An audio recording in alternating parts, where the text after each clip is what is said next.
वारी एनर्जीज देश की सबसे बड़ी सोलर पीवी मॉड्यूल्स बनाने वाली कंपनी है ये। और सितंबर 2024 तक के आंकड़े जो मेरे पास है उसके मुताबिक कंपनी के पास 13 गीगावाट की सबसे ज़्यादा ऑलरेडी इंस्टॉल्ड कैपेसिटी है। और पिछले 4 सालों में कंपनी ने अपनी कैपेसिटी 6 गुना से ज़्यादा बढ़ाई है। 5 मैन्युफैक्चरिंग प्लांट्स हैं कंपनी के पास में कैपेसिटी बढ़ाने की लिहाज से। आइए, कंपनी के चेयरमैन और मैनेजिंग डायरेक्टर हितेश दोशी साहब हमारे साथ कार्यक्रम में हो रहे हैं शामिल। दोशी साहब का 22 साल से ज़्यादा लंबा गहरा अनुभव है इंजीनियरिंग सेक्टर का। और कुछ इंटरेस्टिंग खबरें भी आई है इस कंपनी को लेकर, उन्हीं पर हमने सोचा कि एक बार मुलाकात की जाए। दोशी साहब, बहुत बहुत धन्यवाद, आपने समय दिया। नमस्कार सर। सबसे पहले समझाइए, जो आपने एनएल ग्रीन पावर इंडिया का एक्विजिशन किया है, मेरे ख्याल से कल की बात है, जरा ये समझाइए कि ये किस तरह का एक्विजिशन है, कितना निवेश आप इस कंपनी में करने जा रहे हैं, इस डील में करने जा रहे हैं, और इससे वारी एनर्जीज को कब और कितना फायदा होगा, समझाएं सर। सबसे पहले आपका बहुत बहुत धन्यवाद धन्यवाद सर। और थैंक मकर संक्रांति की शुभकामनाएं। जी सर, आपको भी, आपकी हमारे पूरी टीम कम को जी। और कंपनी का लोगो है वन विद द सन। और आज 144 इयर्स के बाद हाँ हाँ। पहली बार ये हो रहा है कि वो मकर राशि में आ रहा है। अरे सो क्या बात। आज का दिन का जो महत्व है, ये बहुत ही ज्यादा महत्व है और आज आपने बुलाया, थैंक यू अगेन। और आप तो मतलब सोलर एनर्जी में, तो मतलब इसका मतलब ये है कि आज से आपके ग्रह नक्षत्र और बेहतर होने वाले हैं, जी, तो राइट? और हमारा लोगो भी है one with the sun. Right. बिल्कुल सर, बिल्कुल। बहुत बहुत शुभकामनाएं, और उम्मीद करते हैं कि ये समय जो अब शुरू हो रहा है वो आपके लिए, कंपनी के लिए, परफॉर्मेंस के लिहाज से और बहुत ज़बरदस्त और मजबूत साबित हो। Thank you sir. एक जो एक्विजिशन हुआ है, जैसे आपने आईपीओ के टाइम पे मुझे बुलाया था और तब भी आपने पूछा था कंपनी क्या करना चाहती है। तो कंपनी का जो पूरा प्लान है, जिसमें हम लोग पूरा एनर्जी ट्रांजिशन में काम करेंगे, मैंने आपको बताया था। तो उसमें डेफिनेटली जनरेशन की साइड, जहां हमारा मेन कंजम्पशन होता है, जिसको हम बोलते हैं आईपीपी। और एनएल जो कंपनी थी ये आईपीपी में थी। तो इनकी हम लोग दो तरह की एसेट देखते हैं आईपीपी में, कि एक जो प्रोजेक्ट लग चुके हैं ग्राउंड पे, ऑपरेशनल प्रोजेक्ट जिसको कहते हैं, और दूसरा कहते हैं प्रोजेक्ट पाइपलाइन, कि जहाँ कुछ काम हुआ है। और जहाँ कुछ काम हुआ है वहाँ हमारे लिए बड़ी अपॉर्चुनिटी होती है।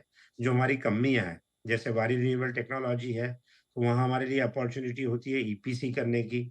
वारी एनर्जीज है, जहाँ एक अपॉर्चुनिटी हमारे लिए बनती है मॉड्यूल सप्लाई करने की। हम लोग हाइड्रोजन बैटरी में काम कर रहे हैं, वो चीजें यहाँ लगेगी। इसके अलावा एनएल में एक विंड का भी पोर्टफोलियो था, ऑपरेशनल एसेट का, एज वेल एज जो एसेट अभी उनकी डेवलपमेंट में है। तो एनर्जी ट्रांजिशन में हम जानते हैं कि हमें टोटल चीजों में काम करना होगा, चाहे विंड हो, सोलर हो, बैटरी हो, हाइड्रोजन हो, और कई नई टेक्नोलॉजीज हो जिसके ऊपर हम काम कर रहे हैं। ये सारी अपॉर्चुनिटी हमें एनएल में देखी हमने, कि जो सब मिला के वारी का डेवलपमेंट पोर्टफोलियो जो हमारे लिए ऑर्डर की बड़ी अपॉर्चुनिटी है सारी कंपनियों में, वो हमारा 10 गीगावाट के ऊपर जा रहा है। तो इसको देखते हुए इस कंपनी को हमने एक्विजिशन का डिसीजन लिया। 792 करोड़ में, जो हमने एक्सचेंज को बताया, इसमें ये इक्विटी में हम लोग एनएल की इक्विटी खरीद रहे हैं। और फिर उसके नीचे उनके डिफरेंट डिफरेंट प्रोजेक्ट्स होते हैं, डिफरेंट डिफरेंट कंपनियां होती है। ये सारा साथ में हुआ है। तो ओवरऑल ये एज पर प्लान ही चल रहा है। बैकवर्ड इंटीग्रेशन को आपने कुछ न्यूज़ सुनी होगी पहले, कि हमने सेल का ट्रायल प्रोडक्शन शुरू कर दिया है, सोलर सेल्स का। या अमेरिका में हमने मॉडल का प्रोडक्शन शुरू कर दिया है। तो ये it's in line of the plan की total solution in energy transition हम कस्टमर को कैसे दे सके। Okay, perfect. तो ये आपके लिए एनएल इंजीनियरिंग ग्रीन पावर का एक्विजिशन। अब सर, एक दो चीज़ें जिन पर मैं आपसे बात करना चाहता हूँ। अभी अभी हमने एक बड़ी स्टोरी भी की कि इस बजट में सरकार रिन्यूएबल एनर्जी के लिए बड़े कुछ प्लान बना रही है, बड़ा कुछ करना चाहती है। और उसमें 40,000 मेगावाट सोलर प्लांट की स्कीम बनाई जा रही है, जिसमें रिन्यूएबल एनर्जी के पार्क बनाने पर भी विचार होगा। और 500 गीगावाट रिन्यूएबल एनर्जी से उन्होंने बिजली उत्पादन का लक्ष्य भी रखा है। बताएं सर, आपकी कंपनी को और सेक्टर को किस तरह से इसका फायदा मिल सकता है अगर ये स्कीम आती है तो? देखिए, कोई भी इंडस्ट्री में सोलर का कुछ भी करना चाहे तो हम लोग इंफ्रास्ट्रक्चर डेवलपमेंट में है, मैन्युफैक्चरिंग में है, ईपीसी में है, और जितने भी प्रोडक्ट्स है इसके साथ में, उस सब में हम लोग साथ में हैं। तो कोई भी स्कीम आए या कोई अपने घर पे भी सोलर लगाना चाहे, तो उससे इंडस्ट्री को फायदा होगा। डेफ़िनेटली इंडस्ट्री को काम मिलेगा और इंडस्ट्री में हम लोग उसके अंदर है, तो नेचुरली जब एक जो हिंदी में कहते हैं हम लोग कि एक लड्डू बनेगा, तो लड्डू का कुछ हिस्सा डेफ़िनेटली हमें भी मिलेगा। और जिस फ्रंट पे हम लोग काम कर रहे हैं क्वालिटी में, टेक्नोलॉजी में, प्रोडक्शन बढ़ाने में, डेफ़िनेटली हम कोशिश करते हैं कि थोड़ा पोर्शन हमें ज़्यादा मिल जाए, तो वो इंडस्ट्री के लिए और वारी के लिए डेफ़िनेटली अच्छा है।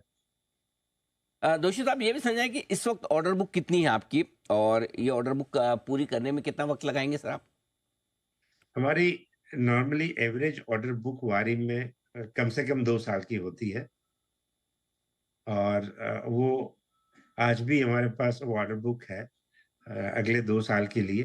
तो जितनी-जितनी हम कैपेसिटी बढ़ाते जाते हैं कॉन्स्टेंटली, उस हिसाब से उस ऑर्डर बुक को अलाइन करते जाते हैं, वो कंटिन्यू रहता है।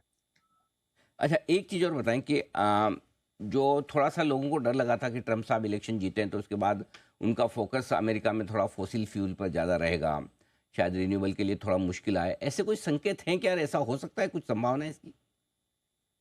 मैं एक पहले ब्रॉड पिक्चर आपको बता दूँ, सोलर एनर्जी या बैटरीज़ ये आज से चीपेस्ट और फास्टेस्ट एनर्जी सोर्स है। जिस तरह से दुनिया में एनर्जी की डिमांड बढ़ रही है, चाहे डाटा सेंटर के लिए हो, ईवी के लिए हो या और किन चीज़ों के लिए हो, सोलर को रोकना मतलब एनर्जी का जो फास्टेस्ट डिमांड बढ़ रहा है, उसके सामने उतना फास्टेस्ट जनरेशन को रोकना है।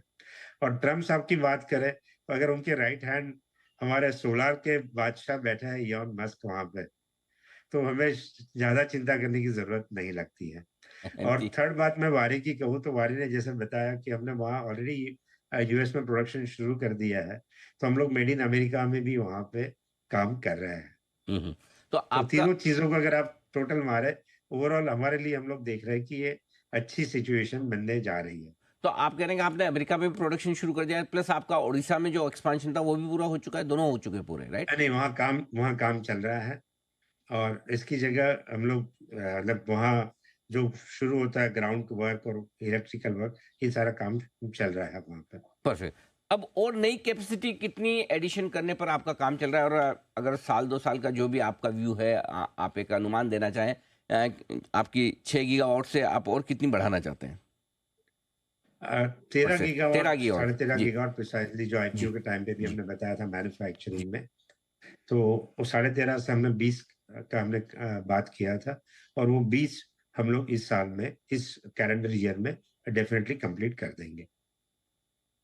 अ, एक और आखिरी सवाल ये कि इस वक़्त जो एक कंसर्न ये है कि रॉ मटेरियल कॉस्ट क्योंकि थोड़ी-सी बढ़ रही है, उसको लेकर आपका क्या आउटलुक है? क्या कॉस्ट इस वक़्त कंट्रोल में है या बैटरीज़ और जो कुछ भी और इक्विपमेंट है, उनकी कॉस्ट और प्लस आप कितना पास ऑन कर पाते हैं अपने कस्टमर्स को, वो भी समझाएँ? प्राइस जो है ना ये साइक्लिक है। आज से साल भर की सोया की प्राइसेज़ देखिए, आज देखिए तो शायद आज वो 30-40% डाउन है। फिर से कमोडिटी की प्राइस अगर इंक्रीज़ होती है, जैसे कल हमने देखा ऑयल की प्राइस बढ़ी है, डॉलर बढ़ रहा है। इसको देखते हुए प्राइस थोड़ा बहुत ऊपर-नीचे चलता है। बट ओवरऑल जैसे मैंने आपको बताया सोलर एनर्जी फास्टेस्ट, चीपेस्ट और सेफेस्ट में आज कोई बीट नहीं करेगा। मान लो एक थोड़ी-सी प्राइस बढ़ भी गई, थोड़ी ज़्यादा भी बढ़ गई तो भी this is the best source और उसमें मैं देख रहा हूँ कि कस्टमर के लिए ये बेस्ट ऑप्शन है। दोषी साहब, बहुत-बहुत धन्यवाद आपका। आपने समय दिया और विस्तार से कंपनी के प्लान्स के बारे में, एक्विजिशन के बारे में हमारे दर्शकों को जानकारी दी। बहुत-बहुत शुक्रिया सर, और एक बार फिर से आपको संक्रांति की बहुत-बहुत बधाई और शुभकामनाएँ। उम्मीद करें ये एक्विजिशन आपकी कंपनी के लिए बड़ा लाभदायक साबित हो। Thank you sir. आइए बढ़ते थैंक यू आगे। आपने टाइम जी, थैंक यू। बढ़ते आगे 23,150 के आसपास हल्का-सा प्रॉफिट बुकिंग निफ्टी में देखने को मिल रहा है। 23,200 के आसपास आकर अब रुकता हुआ नज़र आ रहा है। Bank Nifty